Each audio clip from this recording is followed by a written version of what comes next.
Hello everybody, it's Rich220, and I still haven't gotten those valve springs off yet. I got one out, that was it. It was the number 3 intake. Problem is, I've been buying every possible valve spring compression tool known to man, and none of them are working. Here's the problem. The springs that go over the valve, that get locked in by the keepers, well, it's just better to explain it to you by you seeing anyway. So here we go.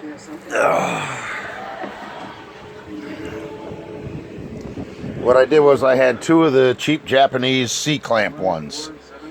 You're supposed to put a fitting on the one end, and I put a fitting on the other end in order to try and get it to work. Well, I only managed to get one out. Okay, then I bought this kind that latches onto the bottom of the spring here, right down here or somewhere around here where my finger is here, okay? And what it does is it puts pressure down on the top, but what it was doing was lifting the spring up off the valve. It wasn't compressing the spring, so that was a problem there. That didn't work. Okay, so I went to go and get these things, and of course they all fell out of the bag, annoying the hell out of me at this hour of the morning. I love that crap. But they don't work either. They're not for this. This has a double spring compression. So in other words, you need something that's like a fork or a cat claw that has a hole in it so it can lock over, and I'll show you right now. Alright, you see these bolts that are sticking out right here? Okay, there's a nut that goes over, and you have your rocker arm that goes over and touches this. Okay, the tool has a fork, okay? Of course, it'd be facing the other way. It'd be going like that. And there's a hole in that fork that goes over this. And then what you do is you take these nuts from your rocker arms and you put it back down on the top of it once it's over the hole, okay? And then what you're doing is you're just putting pressure on this in order to pull the spring down, and that'll release the keepers. This is an $86 tool that doesn't work, okay? There's not enough leverage on the handle and the locking positions down here in order to compress the spring, and it's not going to get it off. So that's got to go back. See, I bought it, that's over there. And then I bought another head gasket kit, because everybody was telling me, oh, you can't use them again. There's still blue Velcro stuff on the head gaskets that are on the car that I never even fired over, okay? These things are like tin. And that's what they sound like, tin. There's no Velcro stuff on them at all whatsoever. So I'm going to take those back. And I'm going to use the ones that are on the car now, and I'm pretty sure that they'll work. Everybody's sitting there talking about as far as the crushing, crushing of the head gaskets. Well, there's still blue stuff and embossed numbers that are still intact. They're not crushed in yet. So I have to do, what is it?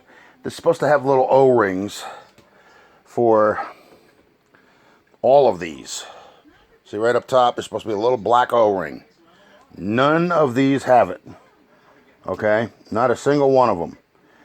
Now, this, on the back of it, okay, right back here, it says GM. Okay? And the ones that I got to replace it, well, get the magnet the hell off of it.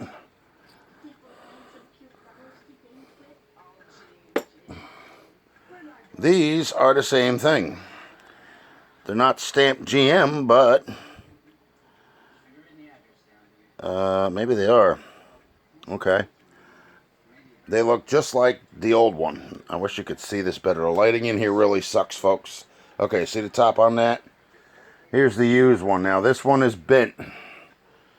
Okay, and I'll show you why. Hold on a second. Let me put the phone in here,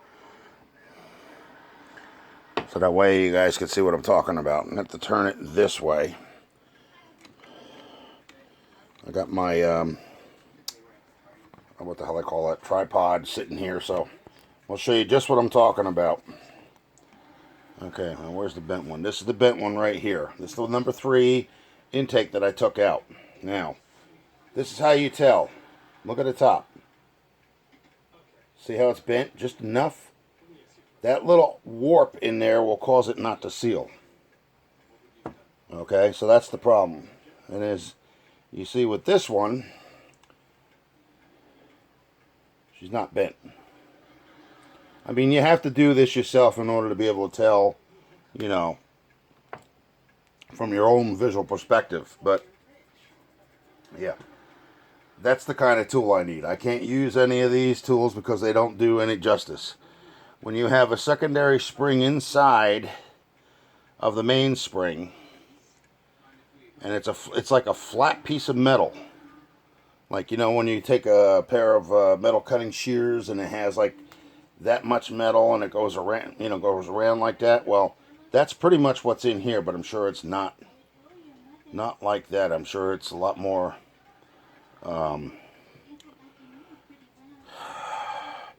difficult to deal with because it's a little thicker than 18 gauge. So I have to find the right tool or I'm never going to get this done.